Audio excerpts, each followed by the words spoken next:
എന്ത് പറ്റി? എന്തുമാത്രം ഗുളിക? കഴിഞ്ഞ ആഴ്ചയെ എനിക്ക് ഡെങ്കിപ്പനി വന്നായിരുന്നു. ഡോക്ടറെ കണ്ടില്ലേ? ഡോക്ടറെ കണ്ട് പനി മാറി. പിന്നെ എന്തിനാണ് ഈ ഗുളിക കഴിക്കുന്നത്? ഡെപ്പയിൽ നോക്കി കഴിഞ്ഞപ്പോൾ ഒരു 5-6 ഗുളിക ബാക്കി കിടക്കണം. കാശ് കൊടുത്ത് മേടിച്ചാലേ കളയാൻ പറ്റുമോ? ഓ എന്റെ പൊന്നോ, ആ പിശുക്കിന് യാതൊരു കുറവുമില്ല. പിശുക്കനല്ല, ഈ ഡെങ്കിപ്പനി വരുവാണെങ്കിൽ വേറെ ഗുളിക മേടിക്കണ്ടല്ലോ. ഏയ്, വേറെ പുതിയ കക്ഷി?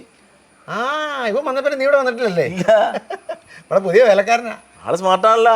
ടീച്ചർ കേട്ടാ, മണ്ടൻ എന്ന് പറഞ്ഞാൽ ഇതുപോലത്തെ മണ്ടനെ ഞാൻ ജീവിതത്തിൽ കണ്ടിട്ടില്ല. ഞാനേ മത്തങ്ങ കറി വെക്കാൻ വേണമെന്നും പറഞ്ഞ് പിന്നെ മത്തങ്ങ മേടിക്കാൻ പറഞ്ഞു വിട്ടു. ഇവൻ എന്ത് മത്തങ്ങ മേടിച്ചോണ്ടെന്ന് അറിയാമോ? തണ്ണിമത്തങ്ങ. അതെ ഏട്ടാ, അതിൽ അഭിമാനം കൊള്ളുക. അതും പോട്ടെ, ഞാൻ തിണ്ണയിൽ കടിഞ്ഞാഴ് വെച്ചുകൊണ്ട് നിൽക്കുന്ന സമയത്ത് ഇവൻ ഓടി വന്നിട്ട് എന്നോട് പറയാ, മുതലാളി നമ്മുടെ TV കംപ്ലൈൻ്റ് ആയിപ്പോയിന്ന്. ഇത് കേട്ടത് ഞാനങ്ങ് അന്താളിച്ചു പോയി. 15 വർഷം മുമ്പ് മേടിച്ച പുതിയ TV ഇത്ര പെട്ടെന്ന് കേടായെന്ന് ഓർത്തിട്ട് ഞാൻ അകത്ത് നോക്കുമ്പോൾ ഇവൻ എന്നാ TV എന്ന് പറഞ്ഞ് എവിടെ പോയി നിൽക്കണമെന്ന് അറിയുമോ?